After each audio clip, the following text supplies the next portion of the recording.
Hey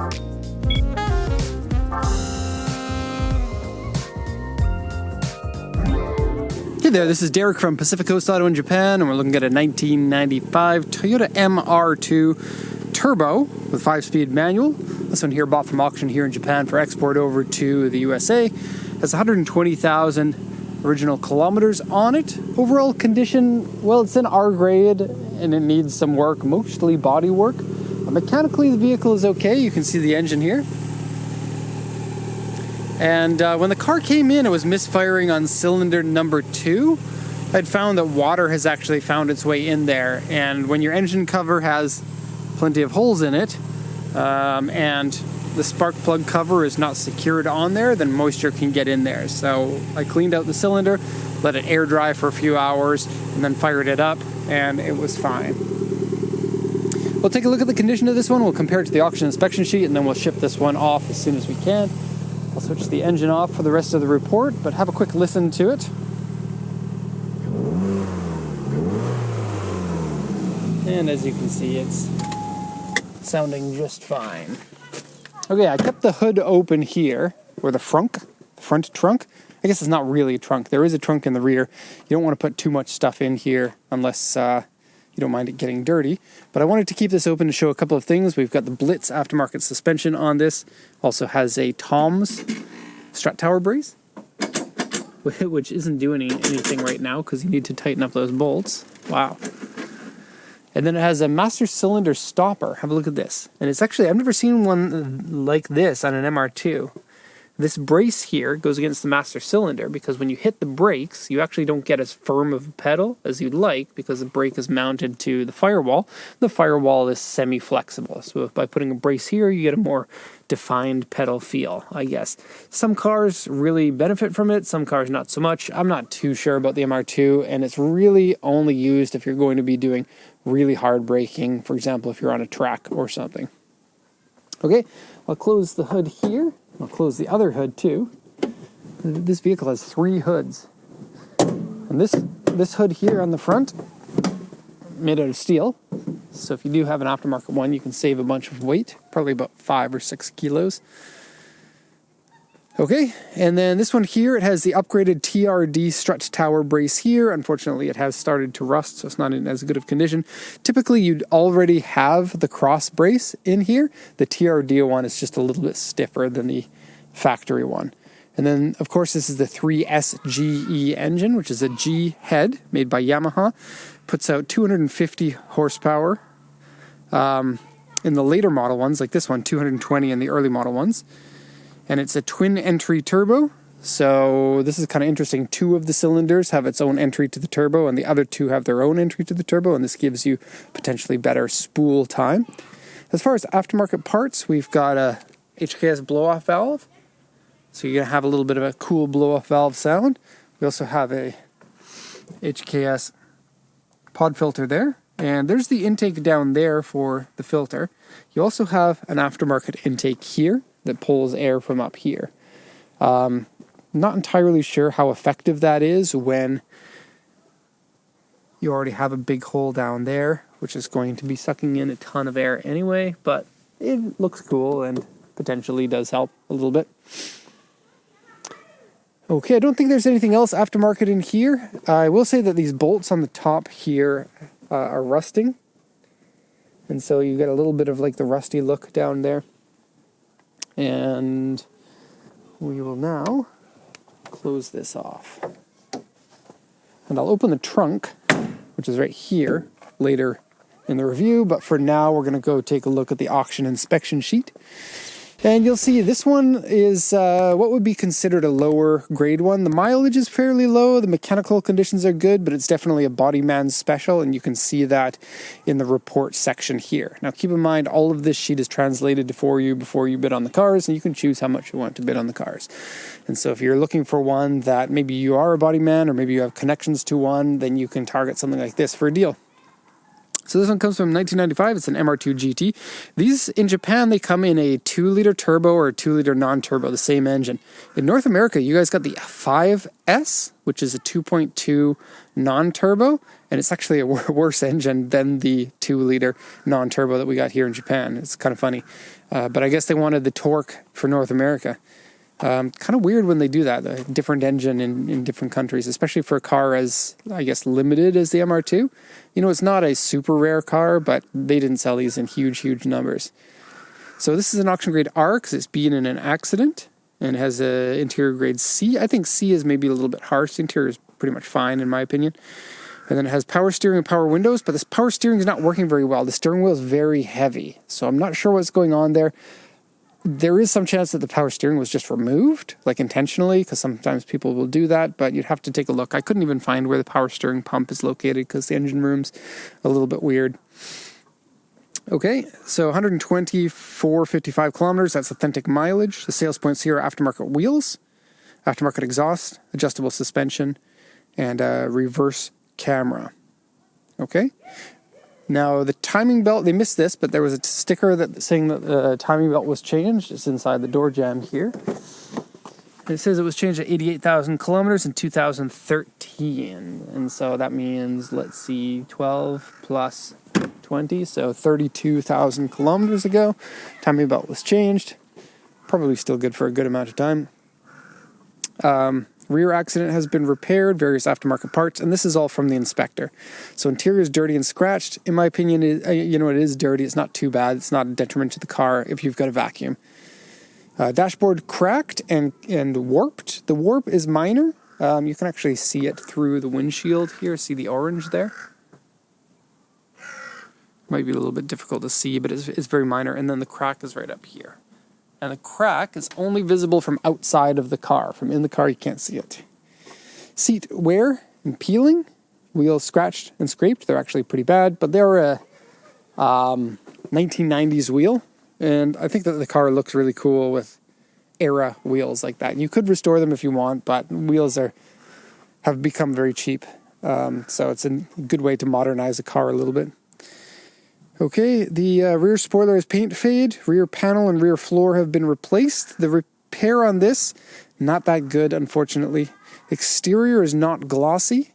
And so basically every panel, if you want to brighten it up, could use some paint. But there's actually some really bad paint in other places too. So normally if it's just a non-glossy exterior, you can kind of see it here.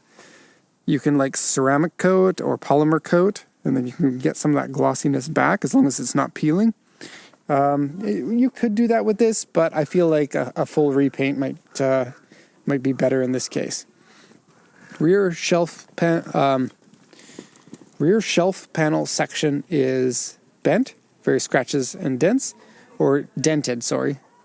And then left front fender bracket and left baffle are dented, and left rear fender has been replaced.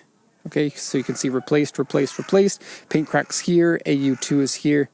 Paint cracks here, U2 here, C1, which is corrosion here, and AU2 here. If you're unfamiliar with all of these marks, there's a great explanation of it on our website. So just for your information, A is a scratch, U is a dent, C is corrosion, P is paint.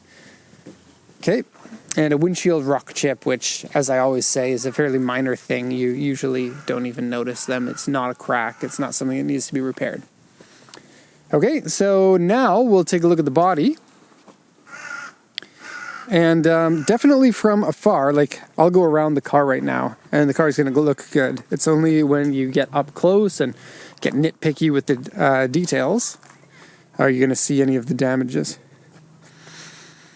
So the rear spoiler is an aftermarket unit. It's made to look like the late model version or the final model version that North America never got, but it has a carbon fiber wing on it. And although it's made to look like the original one, it isn't the original one. Okay, it doesn't have a body kit on it, and this is a mid model. I think they call this a Revision 3, and I think in total there's like 5, but I don't know, and I don't want to be wrong on the internet because I won't be able to sleep at night. I'm just joking. I do say wrong things on these videos, and you guys point them out, which is good because then I can learn. Okay, so let's look at some details now, and we're going to point out any of the damages to the car. So this front bumper is not glossy, and when you see stuff like this will clean off, which is fine, but it only gets stuck on there because the clear coat is pretty much worn away. The edge of it has been sanded down. Looks like it was intentionally sanded down in order to fit the retractable headlights, which they do come up and down, no problem, and then there's no wear on the edge of it here. And so you can see around here it's been sanded as well. So a body shop can resand that better and then repaint it so it doesn't stand out. It has a Tom's badge here, which is very cool. I like that a lot. It's only a sticker, not a badge. And then has some flex cracks on the front bumper, and the lip has some peeling paint because it's been repainted at some section or some point in time. Some flex cracks in this section of the bumper. Those are the original fog lights on it. The hood is generally good. It has a small dent over here. And then the windshield wipers are mostly good with a little bit of cracking paint in a few areas. For a windshield wiper that's this old, now 29 years old, that's not bad. Windshield looks good. There's some very minor little chips in the windshield surround there.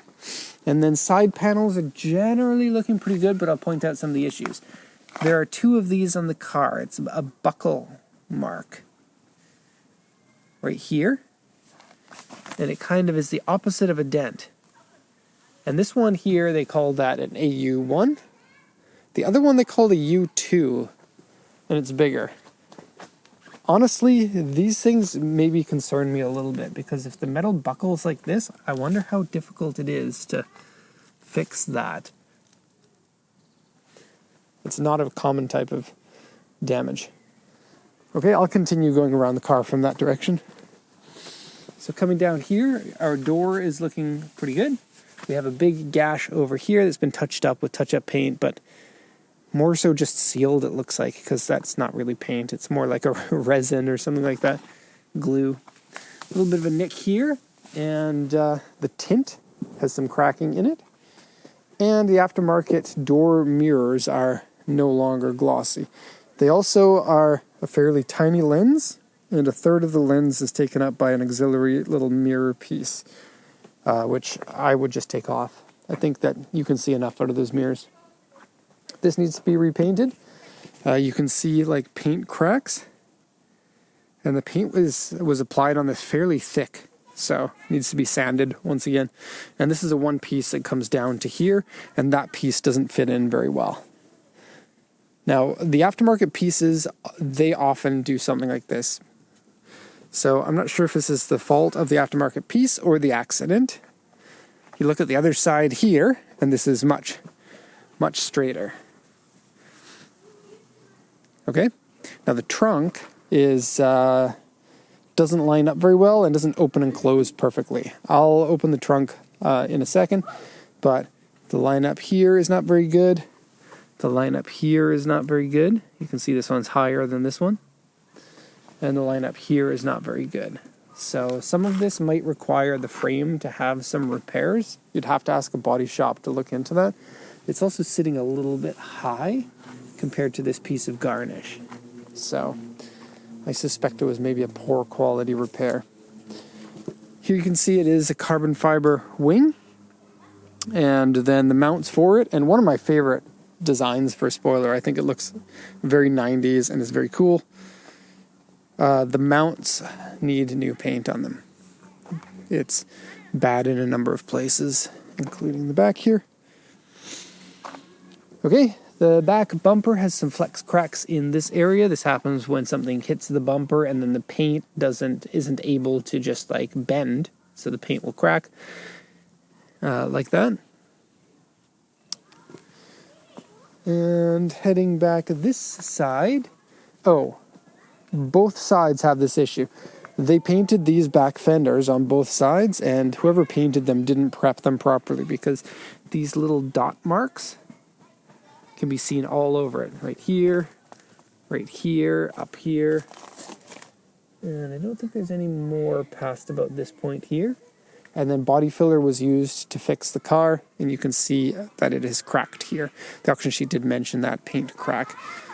And when there is paint cracks, sometimes it's stuff like this, sometimes it's stuff like this. So do keep that in mind if you're going to be bidding on a car that says paint cracks. And then I'll show you the same thing as on this part.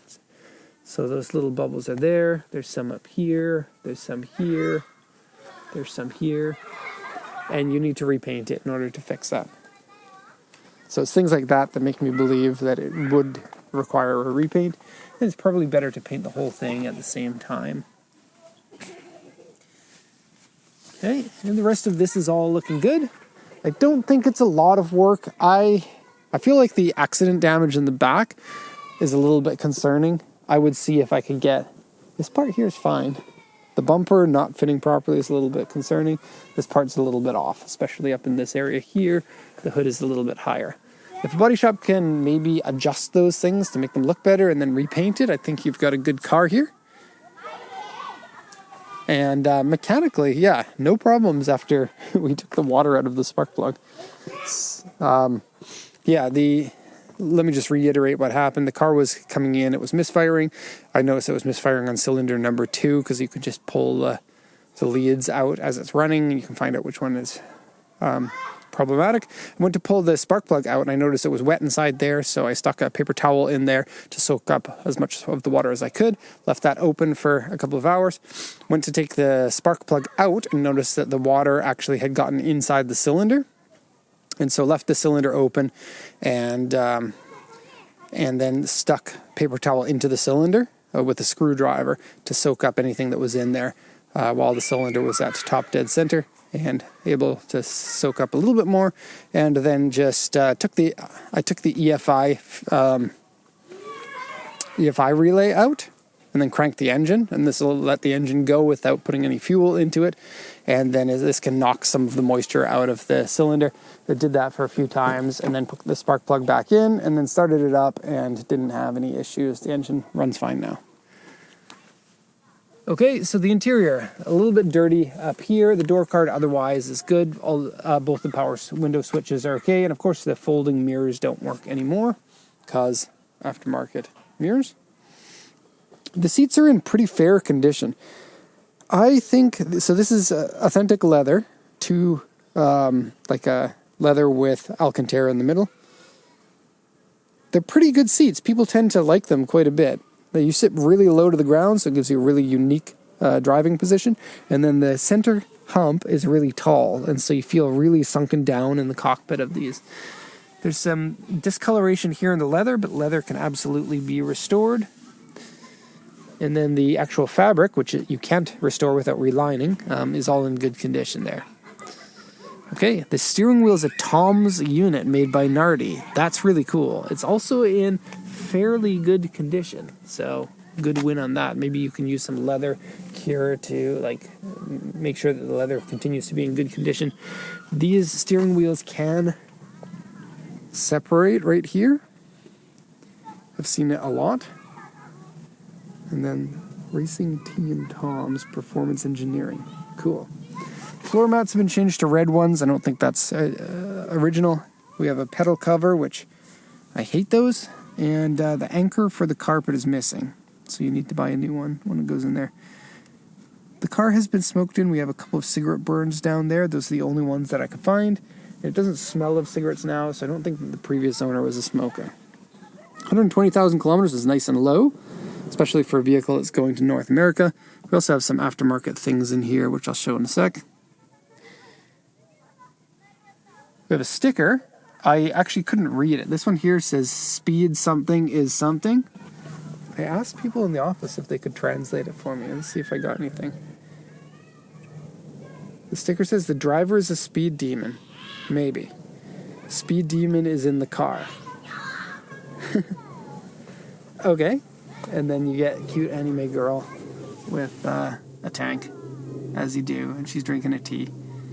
Okay. So, dual gauges here. This one here doesn't work. It's a boost gauge. Really easy to plumb that. Boost gauge just uses... Oh, this one's electronic. Okay, in which case it might be a little bit tricky. because I don't know how that would be wired up. Anyway, you can put another gauge in here if you want, but 4 gauges is the standard. Usually you have the same ones that you have here, which is a water temp, oil pressure, and boost. Those are your common 4 ones. Okay, AC works nice and well. We have a little box here that comes with a cup holder, which is great because the car doesn't come with a cup holder. It's one of this car's things. This is an Team Up Garage shifter. Kind of weird. Looks like a lug nut, like a really big lug nut. Has a couple of things like auxiliary in for audio. It's a little messy having these wires, but also an iPhone charger as long as you're not iPhone 15 Pro. And then an aftermarket CD player with auxiliary and USB. Some sticky stuff on the dashboard there. As you can see, the crack isn't visible, even if you stick your head up as much as it can go. And then, yeah, it has some other wires that are just put on. This has been glued on.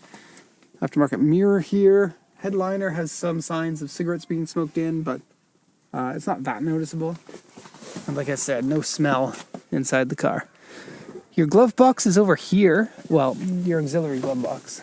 You get gloves, can go in there. Gloves can go in here too. This is a little shaky.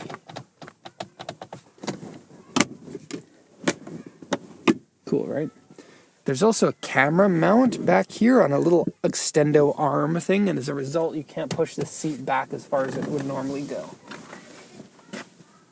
And then you get a little hidden box in here to put things. Okay. There we have it. That's going to be the end of the MR2 review. Hope you enjoyed this one. You know, it has some things. It's a solid car, and it can be a good car if you put some time and some effort into it. So I hope you enjoyed this review. And if you have any questions, please let me know. Thank you so much for watching, and have a nice day.